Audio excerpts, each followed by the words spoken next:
السلام علیکم، میں آپ کی ہوسٹ عمیرہ حسن. آپ دیکھ رہے ہیں قوم ڈیجیٹل.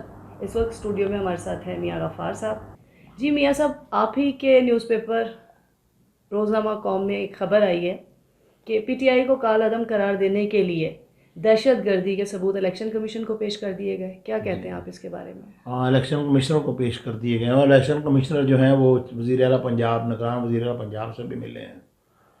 اس پہ کیا کہوں، بعض کا یادداشتیں بڑی تلخ ہوتی ہیں.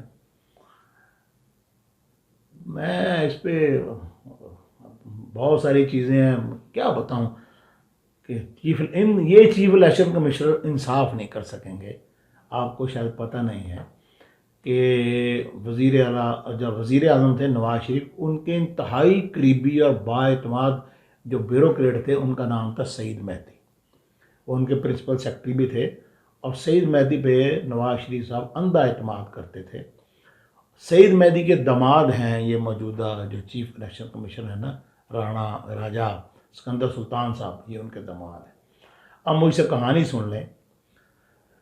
فیصلہ آباد میں ہائی وے میں ایک ایس ٹی او تھے، ان کا نام تھا اظہر، راجہ اظہر.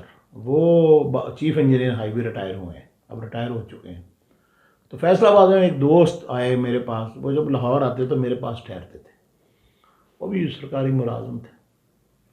تو انہوں نے لاہور میرے پاس آئے، میرے پاس ٹھہرے، تو مجھے کہنے لگے یار مجھے سیکریٹریٹ چھوڑ دینا، سول سیکریٹریٹ.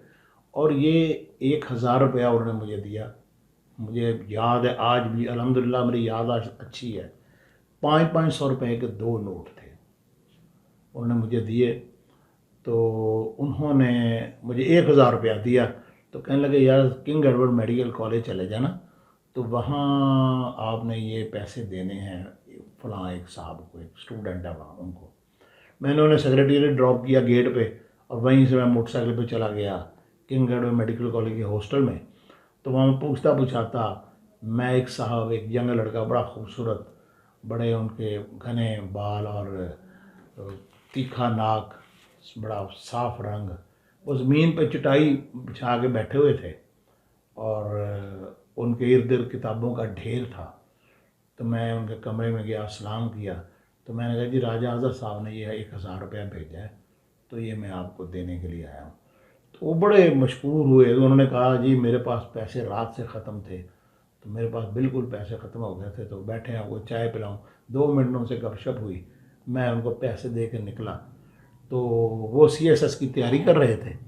تو بعد میں جب سی ایس ایس کا امتحان ہوا تو وہ ڈی ایم جی گروپ میں آ گئے. ساری بات ہے، کنگ ایڈورڈ میڈیکل کالج کے طالب علم تھے، لائق تھے.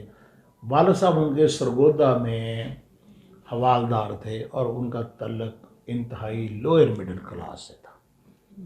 وہ ڈی ایم جی میں آ گئے. پھر ان کی شادی سعید مہدی صاحب کی بیٹی کے ساتھ ہو گئی، جو خود بھی سی ایس پی آفیسر ہے، سول سروسز، اور وہ غالباً کسٹم میں یا انکم ٹیکس میں. نام بھی میرے ذہن میں ہے، لیکن ابھی میرے ذہن میں مجھے نام ان کا بھول رہا ہے.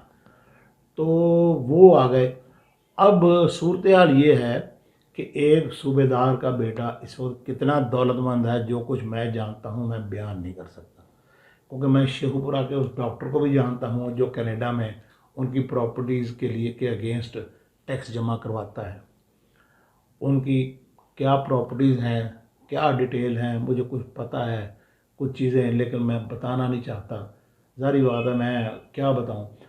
تو ایک آدمی جو ایک غریب گھر میں پیدا ہوا، اور ان کا جنہیں میں نے 1,000 روپیہ دیا تھا، ان کا نام ہے یہ راجہ سکندر سلطان. یہ ابھی جو آپ نے چیف الیکشن کمشنر کا نام لیا کہ چیف الیکشن کمشنر، یہ بعد میں اپنا سی ایس پی آفیسر بنے، مختلف اضلاع میں بھی رہے، اور مختلف انہوں نے اچھی پوسٹیں انجوائے کیں. اور اگلی خبر یہ ہے کہ جس قسم کی یہ خدمات دے رہے ہیں، جس قسم کی یہ سروسز دے رہے ہیں اپنے سسر کے نقش قدم پہ چلتے ہوئے، تو عین ممکن ہے کہ کل کو اگر مسلم لیگ کی حکومت بنتی ہے یا اتحادی حکومت بنتی ہے یا کوئی بھی ایسا سیٹ اپ آتا ہے، تو رفیق تارڑ کی جگہ اس ملک کے اگلے صدر بھی شاید یہی ہوں، راجہ سکندر سلطان صاحب. تو اس ملک میں تو یہی صورتحال ہے، یہی حالات ہیں. تو میرے ذہن میں تو راجہ سکندر سلطان وہی ہے جن کو میں موٹر سائیکل پہ جا کے 1,000 روپے دے کے آیا تھا. وہ تو بھول چکے ہوں گے، مجھے ان کا چہرہ بھی یاد ہے، وہ کمرے میں بیٹھنا بھی یاد ہے، ان کے ارد گرد کتابوں کا ڈھیر بھی یاد ہے، اور ان کا وہ ٹراؤزر بھی یاد ہے جنہوں نے پہنا ہوا تھا کہ اللہ تعالیٰ نے مجھے 5ویں جماعت 6ٹھی جماعت کی ٹیچرز کیا میں نے پڑھا، مجھے ایک ایک چیز یاد ہے الحمدللہ۔ تو یہ اس ملک میں اب ان سے آپ کیا امید رکھیں گے کہ یہ اپنا کوئی اچھے فیصلے ہوں گے؟